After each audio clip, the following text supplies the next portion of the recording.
Hi everyone, I thought I'd come on and just explain how my journey started really, how I first noticed that something wasn't quite right.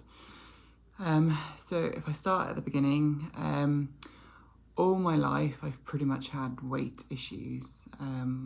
Even as a child I was always the tallest and the biggest in the class, and I suppose that's probably where my issues started from really. So over the years I've done lots, well actually probably pretty much every diet out there, and then over the last few years I found a diet that basically took away all food and you lived off packs. It was a very low calorie diet. Most of it was liquid.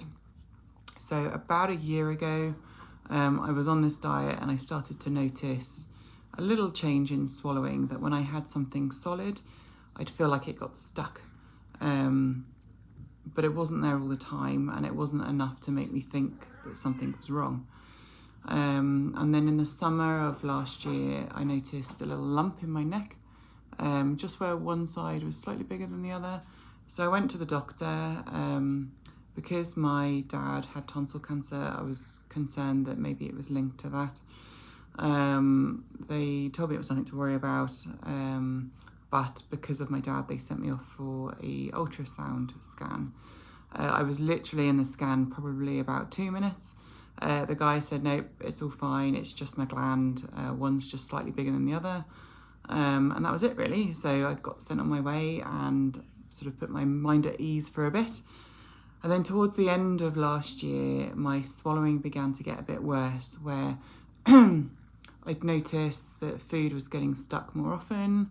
Again, it wasn't every time I was swallowing, and it wasn't enough to stop me eating or to make me think something was up. And then in January of this year, it sort of got worse, and it got to the point where actually my fiance had to give me the Heimlich one evening, because my whole throat had been cut off and I couldn't breathe at all. I actually felt like I was going to die. So I went back to the doctors. I got referred for an urgent endoscopy appointment, which I had pretty quick. I think it came through within a week. The worst experience of my life. If you haven't had one yet, you're very fortunate. I imagine this tiny little tube, but actually it's huge. It goes down your throat, and obviously with a camera on it, they check everything out all the way down into my stomach, and you are awake for it. During the appointment, I knew something was up when he said he had to start taking some biopsies. So once that was over, I asked him if he found something, and he nodded and said unfortunately he'd found what he described as a nasty lesion. I think the next 30-40 minutes of waiting to be able to see Matt again and waiting to see him was probably the longest 40 minutes of my life. And on the 1st of Feb, that's the day that he first told us that he thought it was stomach cancer. But in his words and experience, he thought it was early and small. So my partner and I hung on to those words, and then I had to go for a CT scan, and then I had the main appointment with the hospital once the results from the CT scan came through. Nothing can prepare you for that meeting. If I'm honest, I sort of had a gut feeling that something wasn't quite right. So we went into the room with the consultant at the hospital, and there was 2 other people there. One was a nurse and one was a student who was just watching. Bless him, I'm sure he didn't want the appointment that he got, but anyway. So basically that's when we were told that yes, it was stomach cancer, but unfortunately it had spread, and in the consultant's words, it had spread to my liver, lungs and lymph glands. I've since found out that actually it isn't in my lungs, so I'm not sure why he said that, but anyway. And he basically said there's nothing they can do, he can't operate. The only option I've got is to have a little bit of palliative chemo with a 50% chance that it might slow it down, but obviously you get all the side effects that go along with chemo. and they'd pretty much written me off. He gave me 12 months to live with chemo. I actually argued with him in the room at the time and told him that I don't believe him. I don't believe there's nothing they can do. I felt relatively okay at that time, other than the issue swallowing. There was nothing wrong with me. But literally, and that was it. That was the meeting. It was just horrendous. Absolutely horrendous. So, yeah.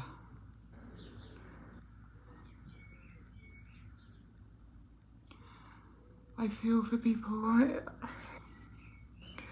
You shouldn't leave hospital feeling helpless and hopeless. It's just awful. There was no advice given on anything, no advice given on nutrition, alternatives.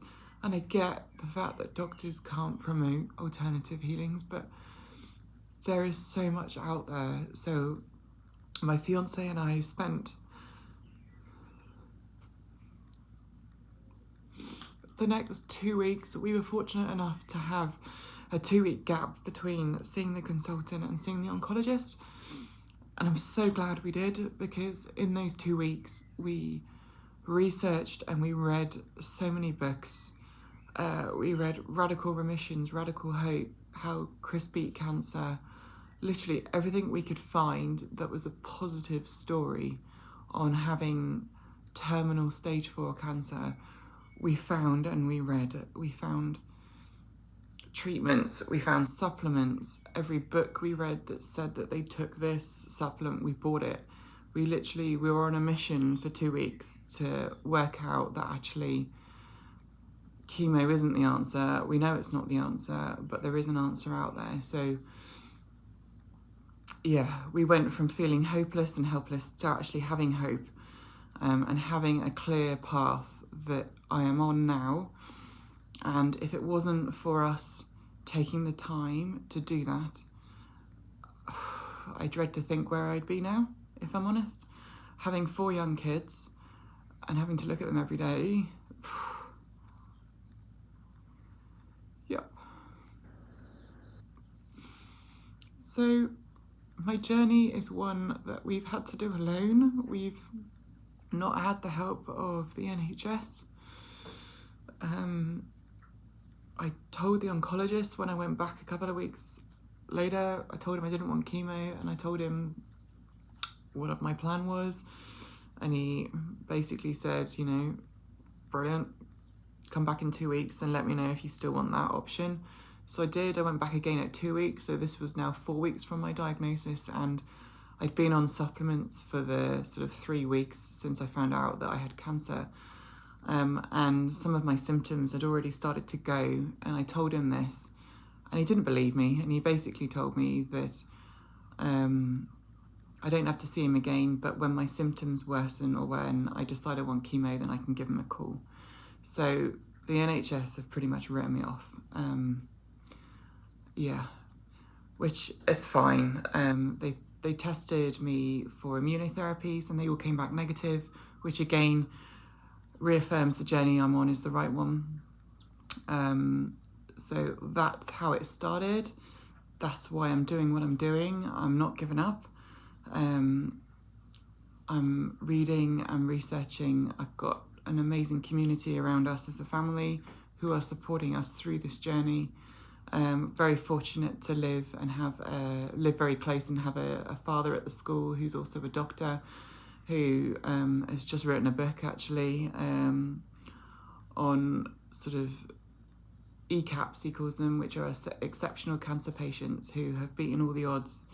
I mean, what are the chances of that happening, and having him so close to help me? He's a herbalist, so he's been helping me with my natural supplements. Just incredible. So I will talk more about what I am taking, what I've been doing, but I thought I'd just give you a bit of background into how I got to this point, my symptoms to look out for. So all I can say, if anything feels different, even if it's just small and you think it's nothing, get it checked. Please get it checked.